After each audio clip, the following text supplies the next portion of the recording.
even though I don't know that I can't die. I never have in my dreams because all I'm doing is chasing something that I love.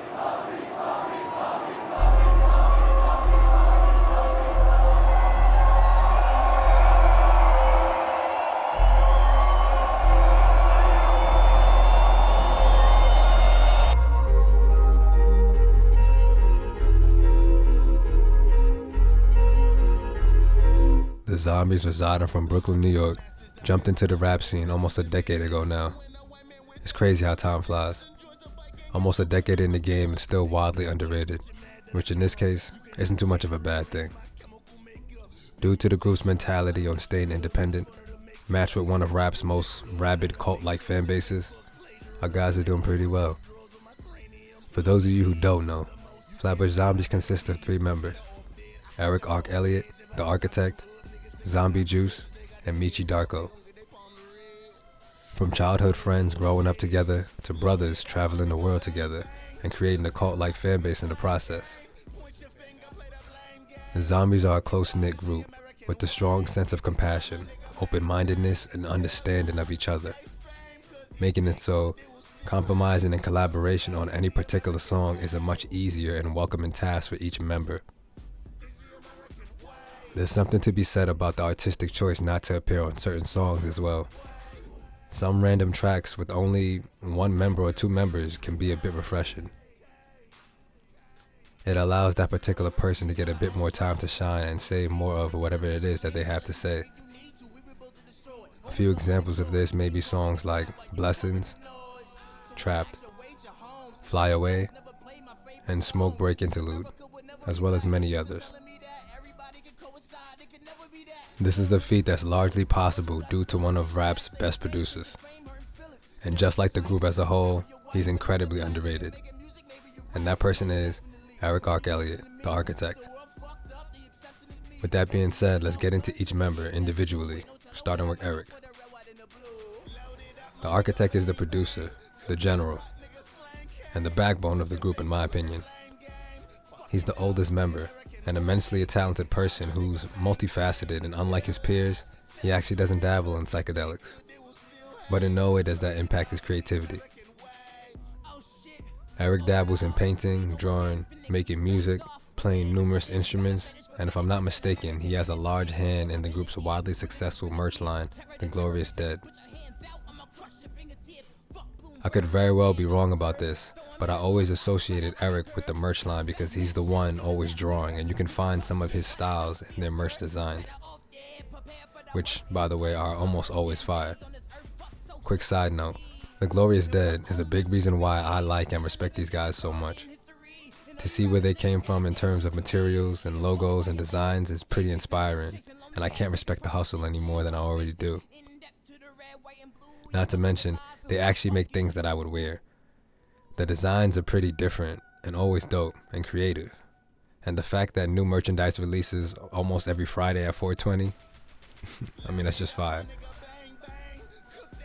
And as someone who is also into fashion, it shows me the group's drive and consistency to work and thrive in something outside of rap.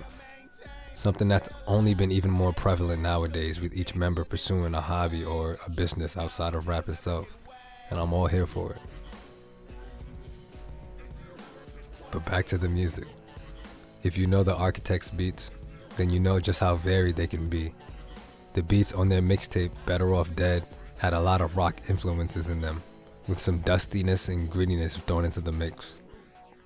At least Odyssey, their first album, lost some of the dustiness in my opinion, but kept the gritty bangers while polishing their existing sound even further. This is also around the time Eric's beats have gotten a bit more cinematic than they ever have before, and I believe that's largely due to the album being inspired and tied to 2001: A Space Odyssey, the movie, an extremely cinematic film. But you can still hear the clear rock influences in the instrumentation. Let's use the opening track off their first album, The Odyssey, as a quick example. During the build-up of the first minute and 35 seconds, you can hear the same type of rock-oriented instrumentation being used on the opening track, American Pie, off their last project, Better Off Dead.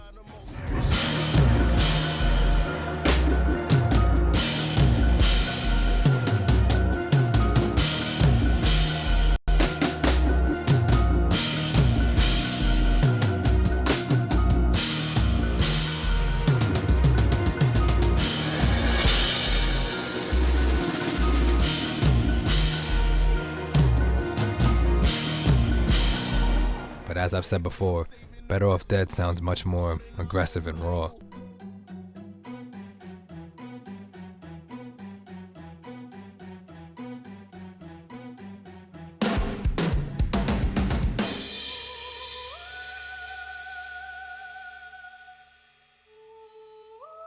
One of their many callbacks through the music, but not my favorite. That title will have to go to the opening line on Nephilim, the second track on Better Off Dead, and later used on The Odyssey, the following album opener. Why I feel like the past is catching up to my ass. The devil on each shoulder, no halos on my.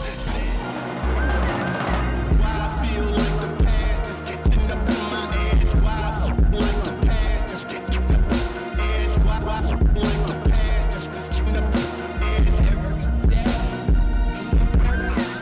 By the time Vacation in Hell came around, their second album, each member had reached the pedestal they are at now, with each member playing perfectly to their strengths and overall delivering some of their best verses on this album. This is the Zombies at their current pinnacle when it comes to rapping. Looks like he's vacationing in hell. Not only are the verses and subject matter better on this album, but there's something to be said about the deliveries on some of these newer verses. Which brings me to our next member, Zombie Juice. Zombie Juice. Zombie Juice. Easily the most interesting looking zombie. And from my personal experience at shows, the ones the females seem to go crazy over the most. I'm finna talk my shit, player. Juice brings some highlights to the group as a whole with his higher octane, somewhat frantic style of rapping on some songs, while delivering a smooth, smoky type cadence on other songs. But for the sake of this video, we'll mainly be focusing on his performance on the second album and after. Zombie Juice is definitely the one member who had to grow the most on me out of the three, but he sure made a fan out of me. It's interesting to me how his voice used to be the biggest hurdle for me back in the day, but nowadays it's my favorite feature of his. In my opinion, Juice used to suffer from these rare moments where he would sound somewhat weird or extra nasally on some verses, or he would simply end his verse in a weird way, which would usually hurt the strength of the verse in my opinion.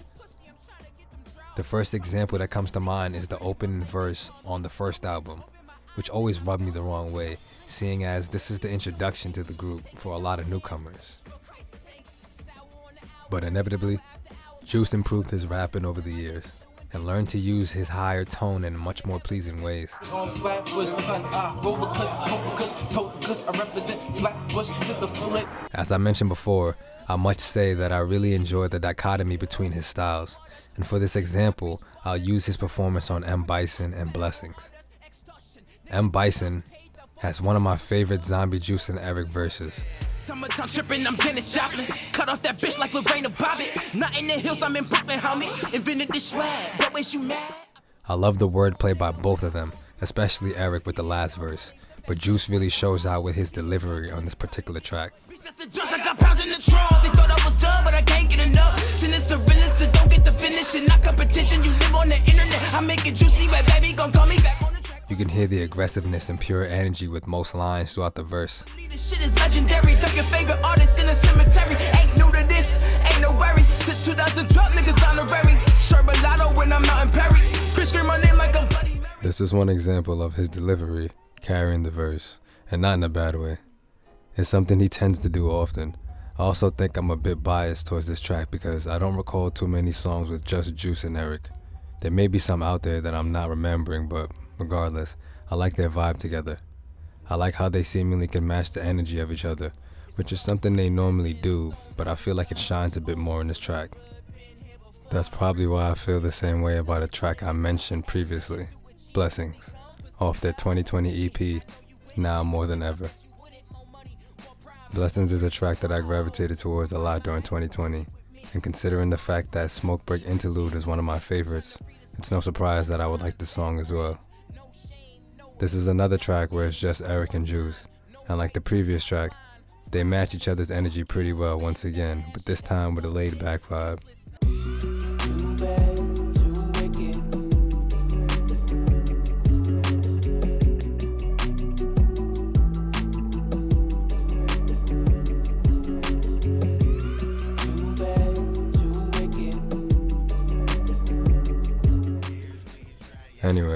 say all this to say that Juice is currently at the top of his game.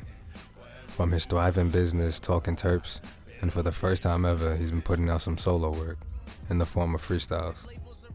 And hearing him rap by himself and for minutes at a time allows you to really see just how much he's grown as a rapper. And it makes me wonder what exactly a full solo project would sound like from him, and whether Eric would produce it or not. Speaking of solo projects, Meechy Darko is set to drop his first solo project as well. And because we don't have too many details on that project, it also makes me wonder just what that project would sound like. Who are the features? Will there be any Beast Coast members on it? And are Juice and Meech trying to veer away from Eric's production for the sake of something new? Who knows? But if you know one thing, you know that Meechy Darko is gonna deliver. So there's no worrying, just anticipation. Lastly, we have Meechy Darko, the Dark One. Meechy Darko is probably the most recognizable zombie in terms of voice, and that's for good reason. Meechy started out as my favorite zombie out of the three. Now, whether that was because of his voice was very reminiscent of the late great DMX, or if it was his sheer confidence and braggadocious bravado, regardless, like many others, I was interested in this rapper that sounded very gritty and raspy. Admittedly, I've never been a fan of when Meechy really overdoes the guttural voice that we all know him for, but like Zombie Juice's vocal cadence, I've taken more of a liking to it over time. Not that I disliked it in the first place. Meechy's what I believe to be the fan favorite out of the three, after years of conversing with other fans and attending some shows. I think this is largely due to his commanding presence on any track. Even if the track doesn't call for his loud and aggressive tone, his voice is prominent enough to cut through any instrumental. I always looked at Meech and Zombie Juice as two sides of the same coin, simply because he can give you laid-back vibes like on the song Fly Away, as well as aggressive vibes like on the track Ascension. Two songs where it's a solo performance by Meech, but just like Juice, the duality is there. By now you can see a bit of a pattern when I'm describing the talents of each member. Of course, each member shines in their own right, but the cohesion, the overall foundation is apparently there. Meech is someone who doesn't disappoint in general, but first let's talk about his live performances. After seeing him live more than once, I can say that in my experience, Meech has the most energy when performing live, and the explosiveness of it all certainly helps with that sentiment. But this energy and this cadence, it easily carries over from his songs to his live performances to numerous freestyles. For example, let's take a look at the Flatbush Zombies Hot 97 freestyle with Funk Flex. Niggas throw it up like Hendrix. Die on the set like Bruce son Brendan. A stranger's just a friend or an enemy you ain't met yet. But Satan was once an angel, don't you forget that. I got to do what the fuck I want, fetish. Name a nigga nicer. I slice and dice his life on the mic tip. Rhyme like my life on the line. Do suicide so me and Biggie and Big L can side. Then Mr. Weezy. Can Pac see me writing these lines? Those ain't losses, those is lessons. Right. Count my sins, but I skip my blessings. Meechy's presence during this performance is undeniable and very animated. Something I found a bit cringy at first, but I soon became a fan of the theatrics. I bring up this freestyle to give another example as to just how important presence can impact a person's persona and sound. It's yet another thing to differentiate each member as they all have their own way of rapping, their own rapping cadence. Sticking with this particular freestyle, you can easily see each of the identifiers I gave to each member previously. Meech's performance is abrasive and theatrical. Silly, he going Grammy, nigga, the plenty giver won't see me in the family picture. The backwards filler hit the weed to beat the beat like Adrian Peterson beat his seat. Her head is so good that I invested in the guillotine. This is me, 6 feet deep, crabs in the bucket, kill my brother just to hit my peak. It's savage, it's the way it be. Savagery, invest in carrots to cover my cavities. Invest in gadgets, paranoia starts to capture me. Juice's performance is filled with him tweaking his voice. Nigga on the block, Santana free the ball, me against the world like Pac. Beast Coast coming gunning for that #1 spot. Put it on my headstone, they just do it for the clout. And it seems like these niggas out of touch. Last stop, 2 Train, get your baby mama fucked. And Eric's performance was heavy on the wordplay, as he is a bit of a wordsmith. Deployed, but I'm still working like an auto shop. Tired of the warning shot. Zombie skirt the parking lot. Breathe easy. Rap timid, the game needs me. Yeah. Independent nigga still produce his own CD. Platform, back form, bowling like a PG. Only nigga making beats is talking this greasy. Easy, I could bust a chest like a beady. Been a long time till you niggas come and see me. Last time it's on the line, my niggas need me. Been around the back like I travel with the team. Niggas whole career, Airbnb. Need to see receipts, don't own a flow of gold. All property, a mockery. Keep a few grams in my pocket tee. Fiends blow my high, but my pride ain't stopping me. Vote to blah blah while you lying to the Socrates. Raised dynamic like the range of my knocking beats. Architect and my man Flex on the hot 9. Niggas out in pocket while you craning for the combine. Regardless, like I said before, each person brings something different to the table and it's inviting as a listener. If I had to choose a favorite, it would be pretty tough as I like them all as rappers these days. But I will say that Meechy Darko was my favorite originally, and still is to some extent these days. But when it comes to Eric, there's a different type of appreciation and admiration there. Initially, Eric may not have been the clear standout, but over the test of time, he has become my favorite member. And it's not just because he can be the most technical rapper in the group, or the fact that he lays down the infrastructure for his brothers to do so greatly on, time and time again. He's my favorite overall for all of those reasons, but also because I can highly relate to him as a person. From the things he talks about, like his passion for his peers and his music, and the overwhelming urge to just stick, commit, and execute ideas in your mind. It's nothing less than motivating. Although Meechy seems to be a fan favorite, the group itself thrives on the fact that each member brings something different because the contrast between each person is vividly different as well. The dark and guttural cadence of Meechy's voice brings a volatile, deep and aggressive side to the songs. Juice's voice and cadence brings higher tones and usually faster tempos. Again, two sides of the same coin, complementing each other inherently, very well. Eric's voice and cadence lies in the middle, as his delivery can go either way but is usually somewhere in the middle ground. Because his voice isn't extra high or extra deep, he can shine in the middle ground, and he's fully aware of this, as you can hear him mention in numerous interviews when speaking on the challenges of mixing and producing with such contrasting styles and voices. A difficult task? Yes, very much so, but one that I believe allows the group as a whole to really shine over another 3-person rap group. No one gets left out or blended together too much. They each rise to a pedestal of their own. Oh, and how could I forget? This memorable, iconic, simple producer tag.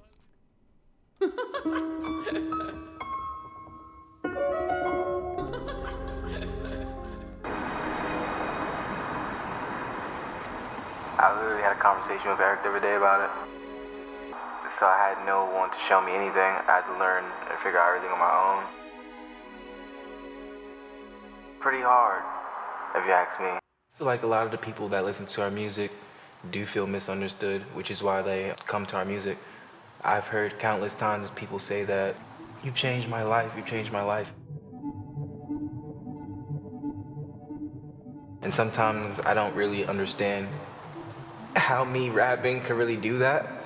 Even though it's what I want to do, I want to help people, but I can't believe that I'm actually doing it, and it's actually working. That's the type of sacrifice you make when you can't help it.